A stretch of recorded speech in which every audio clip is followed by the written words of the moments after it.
Hello guys. तो स्वागत है हमारे चैनल पे थिंक स्ट्रेट। इसको सब्सक्राइब कीजिए और जानिए अमेजिंग नॉलेज। तो आज हम बात करने जा रहे हैं हाउ बैड 2020, कितना बुरा साल रहा ये हमारे लिए 2020। तो आज हम बात करने जा रहे हैं कुछ ऐसे अमेजिंग नॉलेज की जिसे जानकर आप दंग रह जाएंगे। हाउ बैड 2020, शुरुआती दिनों और आखिरी दिनों में कैसा है 2020 साल कितना बुरा रहा हम लोगों में। तो आइए अपने दिमाग की जंग लगी हुई कुंडी को खोलिए और प्रवेश होने दीजिए समय में इफेक्ट। तो स्टार्ट करते हैं हाउ बैड 2020। तो पहला केस, ये साल शुरू होते ही जनवरी में पहला केस हमें देखने को मिला ऑस्ट्रेलिया के जंगलों में, जहां पर भीषण आग के कारण हजारों लोगों की जान गई, हजारों जानवरों की जान गई, हजारों लोग अपना घर छोड़ के चले गए, हजारों की अर्थव्यवस्था का नुकसान हुआ, हजारों की तादाद में पेड़ पौधे जल गए। ये आग इतनी भीषण थी कि महीने 2 महीने की नहीं, ये 4-5 महीने तक आग लगी रही। इस पर काबू पाना बहुत ही मुश्किल रहा, बट फाइनली ऑस्ट्रेलिया ने इस पर काबू पा लिया। ये 2020 की पहली नेचुरल आपदा थी। इसके बाद हम आते हैं यूक्रेन इंटरनेशनल फ्लाइट पे, जहां पर 196 पैसेंजर के साथ ये प्लेन क्रैश हो गया। इसके बाद हम आते हैं तीसरी बात है, इसके बाद हम इस साल में प्रवेश होते ही जनवरी 7 को वर्ल्ड हेल्थ ऑर्गेनाइजेशन ने डिक्लेयर कर दिया corona virus. World Health Organization ने हर देश को आगाह कर दिया इस कोरोना वायरस के पैंडेमिक में।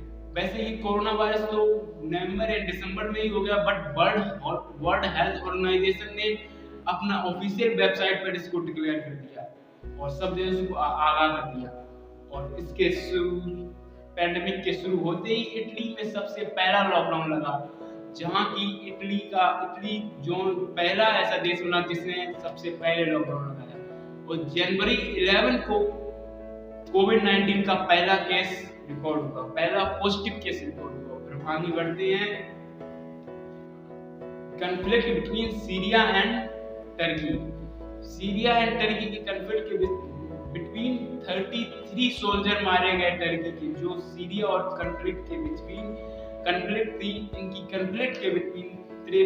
33 सोल्जर टर्की के मारे गए। ये तो नेचुरल आपदा में नहीं कह सकते। और फिर इसके आगे आते हुए दिल्ली में 53 लोग मारे गए सांप्रदायिक दंगों से। ये भी नेचुरल आपदा नहीं कह सकते हम, ये तो अपनी सोच के अलावा है। हम अपनी सोच सुधारें तो ये डेथ रेशियो हम कर सकते हैं, जो कि नेचुरल आपदाओं का रेशियो तो हमारे हाथ में नहीं है, ये नहीं कम कर सकते। बट ये सांप्रदायिक दंगे जैसे कॉन्फ्लिक्ट बिटवीन, ये तो हम कम कर सकते हैं। सो इसका मौत का रेशियो हम कम कर सकते हैं, लेकिन जैसे कि कोविड-19 ये तो हम नहीं कम सकते। ये तो हमारी गवर्नमेंट और हमारी वैक्सीन बनेंगी उसके ही हाथ में। और हम बात आते हैं अपने टॉपिक पे। और फिर साल के आते हुए इटली में मार्च 20 को इटली में सबसे ज्यादा केस रिकॉर्ड किए गए। इटली में यहाँ पर इतना बुरा हाल हुआ, सबसे ज्यादा केस रिकॉर्ड किए गए। और फिर आते हैं मार्च 22 मार्च को इंडिया में पहला लॉकडाउन हुआ है, जिसे मोदी जी ने कहा जनता कर्फ्यू।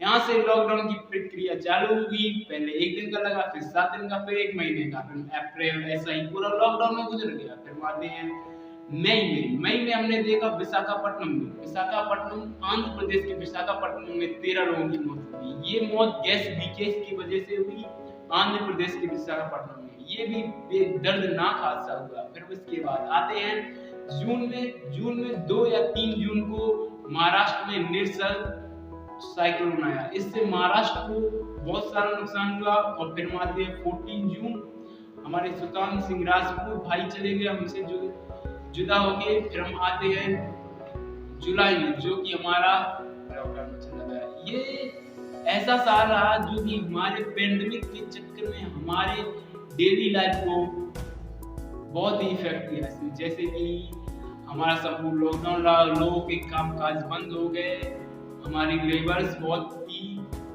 लोग माइग्रेट करने लगे सिटी टू विलेज। वो बसों से नहीं, पैदल ही माइग्रेट करने लगे, हजारों लोगों की जानें गई। ये साल हमारे लिए बहुत ही दर्दनाक साबित हुआ।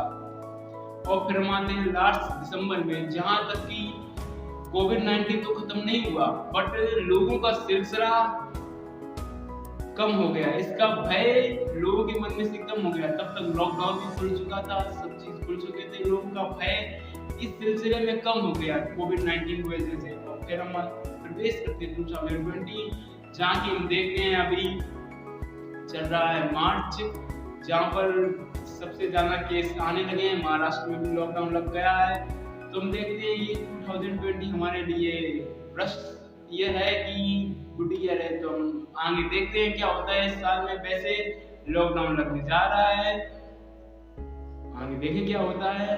थैंक यू, आज के लिए।